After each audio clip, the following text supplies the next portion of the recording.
राधे राधे भाई लोग। स्वागत है आप सबका क्वेश्चन जीरो टू हीरो में। ये है आपका सवाल नंबर 7 कक्षा 10 और एक्सरसाइज 12.2। तो सवाल को पढ़ो पहले बनाने से पहले। कहता है त्रिज्या 12 सेंटीमीटर वाले एक वृत्त की कोई जीवा केंद्र पर 120 डिग्री का कोण अंतरित करती है। संगत वृत्त खंड का क्षेत्रफल ज्ञात करें। याद है अपने लोगों को कहता है संगत वृत्त खंड का क्षेत्रफल। और यूज कहता है पाई का मान 3.14 एंड रूट 3 बराबर 1.73 का यूज करने के लिए। बुझा कि नहीं बुझा? तो मुद्दा को समझो थोड़ा सा, इसमें जो समझने योग्य बात है। जो सब चीज दिया हुआ है उसको पहले लिखते हैं, सॉल्व कर दिया जाए। गिवन दैट दिया हुआ है। अच्छा, एक वृत्त है तो वृत्त बना दो, इस तरह से बना दिया और इसमें डाल दो केंद्र। अब यहाँ पर जो है केंद्र पर जो है कि 120 डिग्री का कोण बनता है। कितना डिग्री का? 120 डिग्री का। और त्रिज्या दिया हुआ है 12 सेंटीमीटर। ये भी हो गया 12 और ये भी हो गया 12। इसका नामकरण कर देते हैं ए और ये हो गया तुम्हारा बी। और इसको इससे मिला दो, मिला दिया जाए। अपने लोगों को क्या कहता है? ये जो है ए बी तुम्हारा है जीवा। केंद्र पर कितना डिग्री का कोण बनाता है? 120 डिग्री का। संगत वृत्त खंड का क्षेत्रफल, तो अपने लोगों को है ही भाग का कहता है क्षेत्रफल निकालने के लिए। जो भाग 10th कर रहे हैं, देख रहा है ना? इस भाग का निकालना है अपने लोगों का क्षेत्रफल। कोई तकलीफ? त्रिज्या खंड में यदि समद्विबाहु त्रिभुज घटा दिया जाए तो नहीं निकल जाएगा। कहने का मतलब है कि ये पूरे भाग ले लेंगे, ओ ए बी ओ ले लेंगे और उसमें घटा देंगे त्रिभुज ओ ए बी। ठीक है ना? पूरे त्रिज्या खंड में त्रिभुज को घटा देंगे। फिर से हम एक बार रिपीट कर देते हैं। देखो, ये पार्ट है इस तरह से। अपने लोगों को इसका क्षेत्रफल निकालना है तो ये ऊपर वाला भाग को कौन सी करना है? घटा देना है। ये है तुम्हारा वृत्त खंड। ये कौन सी है तुम्हारा? वृत्त खंड। वृत्त खंड। कोई तकलीफ? ये वृत्त खंड का कहता है अपने लोगों का क्षेत्रफल निकालने के लिए, तो इसको निकालना है हर हाल में। अब जो सब चीज दिया हुआ है उसको लिखो। आर बराबर दिया हुआ है तुम्हारा कितना? 12 सेंटीमीटर। और थीटा का मान दिया हुआ है तुम्हारा 120 डिग्री। कोई तकलीफ है तो बोलो, नहीं जो तकलीफ।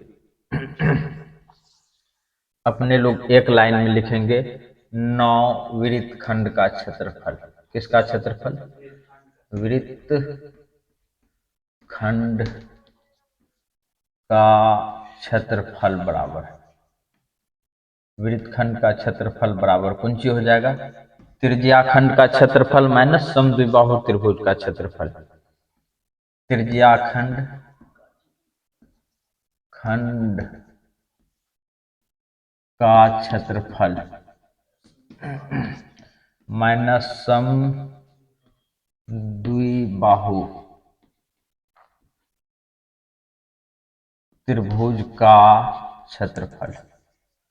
त्रिज्या खंड का क्षेत्रफल माइनस समद्विबाहु त्रिभुज का क्षेत्रफल। त्रिज्या खंड का क्षेत्रफल हो गया तुम्हारा थीटा बटा 360 डिग्री गुना पाई आर स्क्वायर माइनस समद्विबाहु त्रिभुज का क्षेत्रफल 1/2 आर स्क्वायर साइन थीटा। कोई दिक्कत है तो बोल दो, नहीं छो दिक्कत, चल ठीक है। अब इसमें मान को रख दो सुबह से। थीटा का वैल्यू हो गया 120 डिग्री, नीचे में हो गया 360 डिग्री। पाई का वैल्यू हो गया 3.14। कर सकता है ना यूज। माइनस आर का वैल्यू रख दो 12 का स्क्वायर, माइनस 1/2 दे दो, आर का वैल्यू दे दो 12 का स्क्वायर और ये हो गया साइन 120 डिग्री। 100 कितना डिग्री? 20 डिग्री। कोई तकलीफ? अच्छा है बात, तुम लोग याद रखना कि जो मान मान साइन 60 डिग्री का होता है, साइन 60 डिग्री का, वही मान साइन 120 डिग्री का भी होता है। कोई तकलीफ? इसका मान यदि √3/2 होता है तो इसका भी मान √3/2 ही होगा। फाइनल हो गया। अगला मुद्दा समझो। अब अपने लोग ये सुनना सुनना कट गया, 12 कितना हो गया तुम्हारा 36। कोई तकलीफ? अच्छा यहाँ पे देखो रखते हैं मान 1/3 गुना 3 पॉइंट कितना हो गया 14 गुना 144 लिख सकता है ना। चल ठीक है देखो ये कटेगा, फिर कटा दिया जाए 3 से। 3 × 4 = 12, 3 × 8 = 24, 48 बार में न कटा। चल ठीक है, इधर बचा तुम्हारा 1/2 गुना 144, या तुम 12 × 12 लिख सकता है, और यहाँ पे कर देगा तुम √3/2, एकदम खुल्लम खुल्ला, ठीक है ना।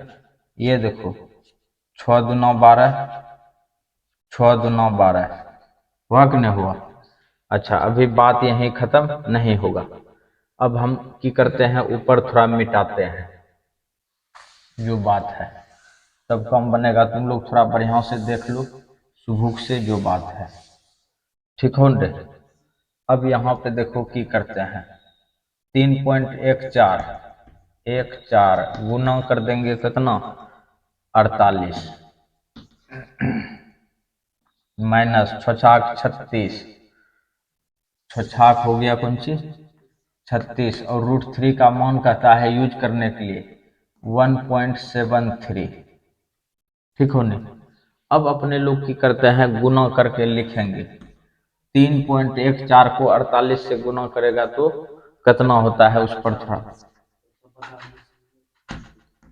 150.72, तो ये आएगा तुम्हारा गुना करके।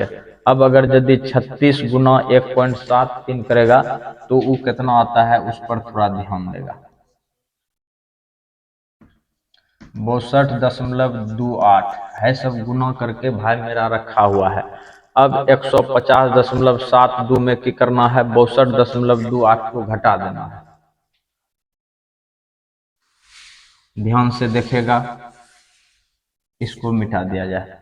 जब इसको घटाएगा तो कितना आता है उस पर थोड़ा विचार करो। 12 में से 8 गया तो ये हो गया तुम्हारा 4, यहाँ बचा 6, 6 में से 2 गया तो हो जाएगा 4, और यहाँ देखो तुम्हारा है 10 में से 2 गया तो 8, और यहाँ हो जाएगा तुम्हारा 4, 4 में से 6 जाएगा, 14 में से 6 जाएगा तो 8, 88.44 cm²।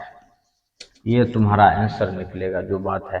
तो सवाल को भाई ध्यान से उतारेगा तब जाके समझेगा जो बात है, और है सब चीज़ को थोड़ा दिमाग में फिट कर लेगा।